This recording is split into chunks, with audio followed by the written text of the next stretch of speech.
Chapter 7. Who Comes with Cannons? Hiding. Truth would not have known her cousin Todd if she had passed him on the street in Goldsboro. He was bearded now, and very thin, and his sunken eyes were bleary and reddened. He didn't wear a gray uniform or Quaker clothing, but a dirty, poor-fitting black checked coat and trousers. Todd sat in one of the kitchen chairs with his leg propped up on the seat of another. His father knelt beside him and slit the seam of the trousers with a knife. A tattered, rust-colored bandage circled his left calf just below the knee. Todd gasped out. The bullet chipped the leg bone and stayed inside the flesh. A friend took me to a doctor in Virginia who got it out. Did the best he could, he said, but it still hurts. I feel hot. Rest easy, son. We'll get you well, said Matthew Bardwell comfortingly. Elizabeth, feed Todd and friend Buchan while I fetch a lantern and get a place ready for Todd. It will be best for him to stay at the Rocks, not in the barn. At the Rocks? Truth shook her head. What could that be? Yes, the Rocks, agreed her aunt. Husband, take the bedding from his and Robert's beds and set it out, and leave a lantern with him tonight. I'll get the stove stirred up and make coffee and sandwiches. Truth, get a cloth and soap and a clean towel for Todd's wound. I'll clean the leg, volunteered William Buchan. I worked for a doctor once.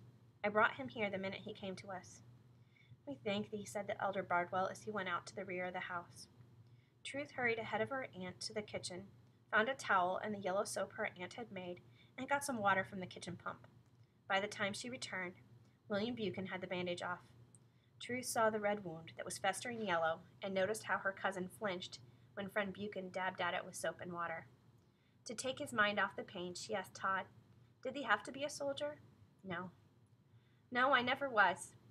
We never got uniforms.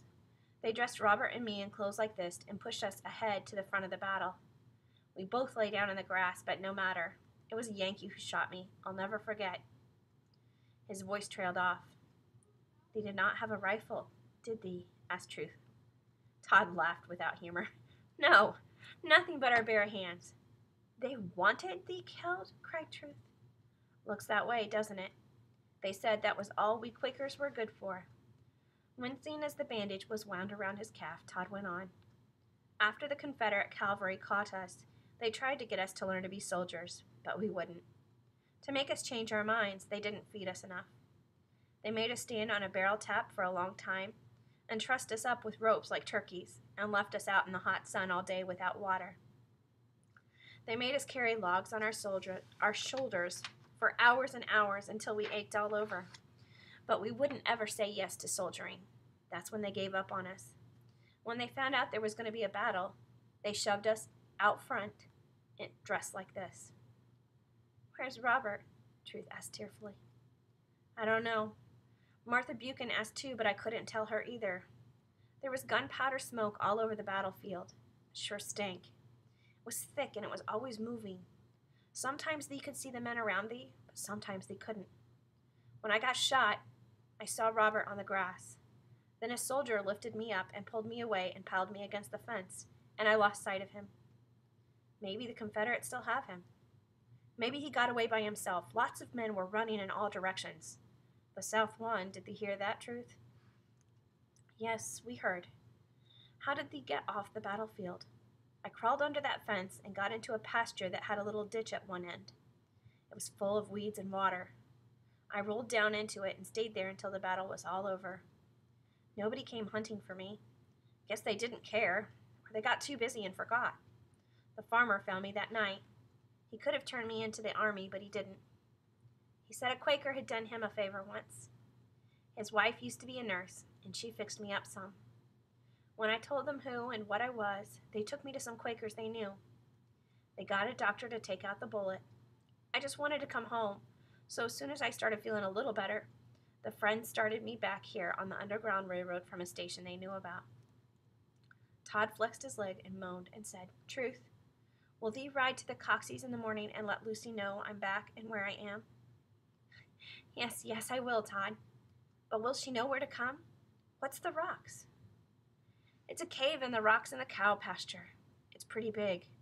That's where a few slaves are hid when they come to us. We don't do that often, though. We keep the Rocks even more secret than the Hearthstone. By now, Truth's aunt had returned with cold water for her feverish son and a plate of roast beef sandwiches. She said, "The coffee will be ready soon. Eat and rest, Todd. Thee too, friend Buchan. We owe thee Buchans much." "I asked Truth to ride over to tell Lucy tomorrow," Todd said. "Yes, that will be done. Rest till thy father and friend Buchan take thee to the rocks. Tell me about thy brother. Did he get away too? Where is he?" Todd drank and then said, "Like I told Truth and friend Buchan, he was in the battle too, but after I was wounded, I lost sight of him. I don't know what happened to him. I told the farmer who found me how he was dressed, and he went out looking for Robert, but he never found him." Friend Buchan said softly, "That means he could have run off to the north," his voice faltered. "Or the Confederate army still got him." Elizabeth Bardwell's face twisted in grief. "Or he's dead?" "No, Ma, he isn't dead. That farmer looked at the dead men. There wasn't anybody dressed the way he was, just like me. Twins must have worn these outfits. Thank God for how he was dressed, and thank God for that good Virginian. Bless him." "Amen to that," came from friend Buchan. An hour later, Truth and her aunt followed her uncle and friend Buchan as the men helped the limping Todd through the cow pasture. They headed for a pile of great boulders, skirted them, and stopped at a place where a lighted lantern had been set on the ground. Trailing vines covered the face of one jagged rock. As Matthew Bardwell pushed the vines aside, Truth saw a cleft in the rock, just wide enough for one person to pass through. One by one, they entered and stood in the good-sized cavern. Another lantern stood on a table in the center, and a crude bed was set in a corner. It was piled high with old quilts. There were some stools scattered about, and 2 wooden benches. Todd was led to the bed, eased down onto it, and covered with quilts by his worried-looking mother. "I'll stay with my boy tonight," said Elizabeth Bardwell, going to sit down on the stool beside the bed. It was a signal for the rest of them to leave. As Truth turned away, Todd called out to her, "Be sure to tell Lucy as soon as thee can. Ask her to come as soon as she is able." "Oh, yes, Todd, I will." She looked into her uncle's solemn face and asked softly, "Will soldiers come here looking for Todd?" "Most likely they would have looked for their dead on that battlefield. They'll hunt down deserters the way the slave catchers do. That's what they'll call Todd, even though he never joined up. But they won't find him." Matthew Bardwell's expression grew more grim.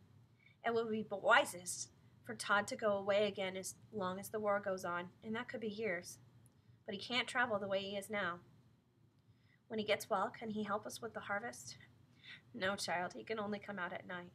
He's a Confederate deserter. He can't be seen outside in the daylight unless the Union Army takes over the state. But who knows about them?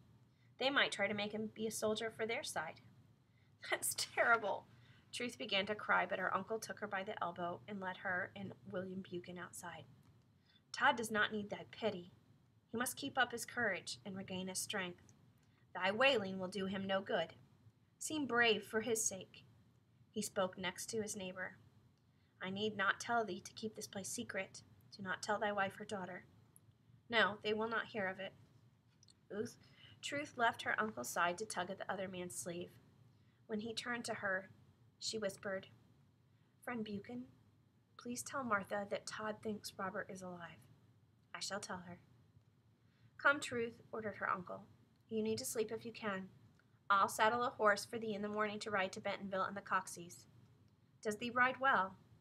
"They told me so in Indiana. Papa kept a saddle horse, a mare." Truth hesitated before she added, "Uncle, I rode astride in Indiana, as a boy does. Sometimes I didn't even have a saddle." "No saddle?" Uncle Matthew stopped in his tracks.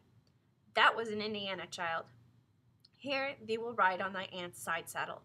Can thee manage that? Thee will be seen on the road. Thy aunt would not approve of all thy father let thee do in Indiana." Truth sighed. No, she would not. But it had been very pleasant to ride with her hair unbound flying behind her in the wind. Oh, how hard it was to be a friend. A little after sunrise, Truth's uncle hoisted her into her aunt's side saddle. Her mount was a lively little bay gelding called Hosea. He was gentle and sure-footed, and a joy to ride in the cool, early morning.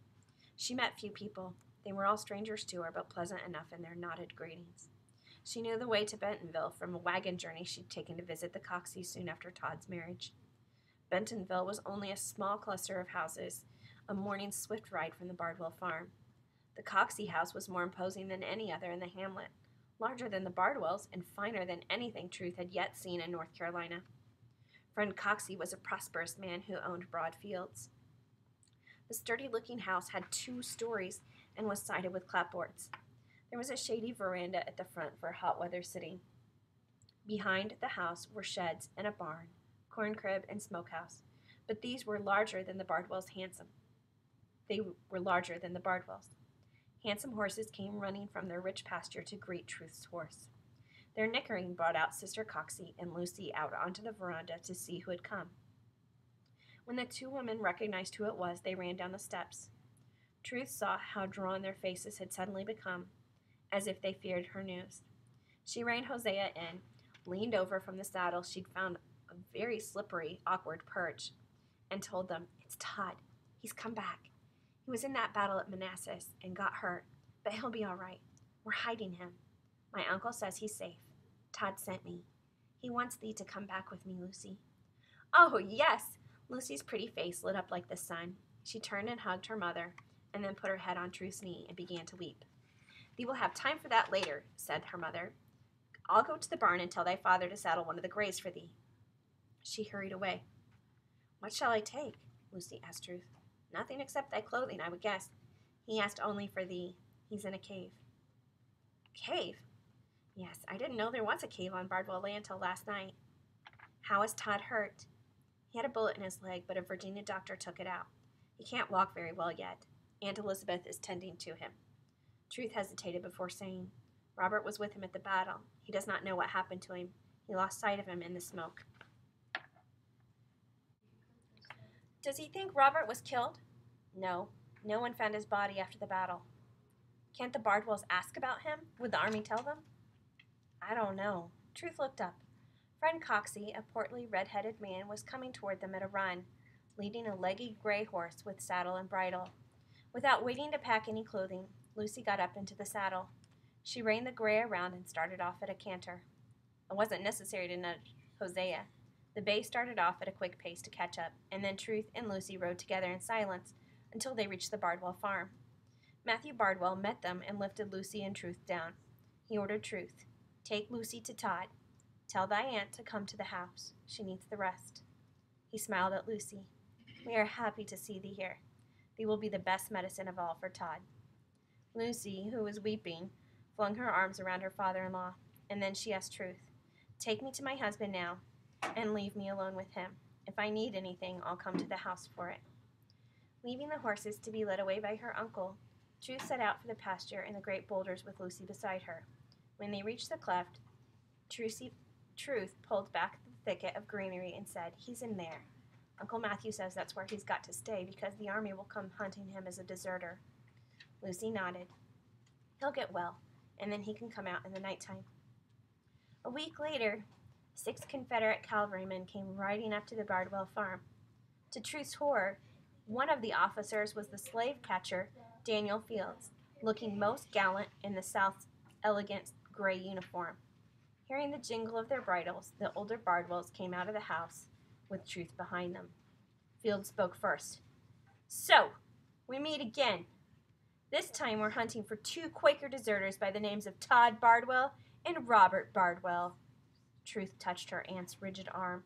"If the army thought Robert had deserted, then he'd not been killed or wounded." Matthew Bardwell answered him, saying, "Thee knows this farm. Thee has searched here before. Search again. Thee will find no runaway slaves and no deserters." "We plan to search, Quaker." "When did you see your sons last?" demanded another officer. "In May, when they left here to go north," answered Truth's uncle evenly. "To fight for the Yankees?" asked the officer bitterly. "No, not to fight at all, but to make their way to Canada." "That's the Quaker way, Jed," said Daniel Fields as he dismounted. "Nonetheless, you might be interested to know your sons were at the Battle of Manassas." "Were they?" asked Elizabeth Bardwell calmly. "Yes, that's where they turned up missing." Second officer added, "But a direct hit from a cannonball doesn't leave much of anything of a man to find." "May God protect them and all others in battles," said Truth's aunt as she turned away, walked to the front door, and held it open for the men to search the house. As Daniel Fields brushed past Truth, she turned her back on him and whispered under her breath, "Look to your heart's content, slave catcher." She knew he wouldn't find the secret of the big hearthstone or the huge rocks in the pasture.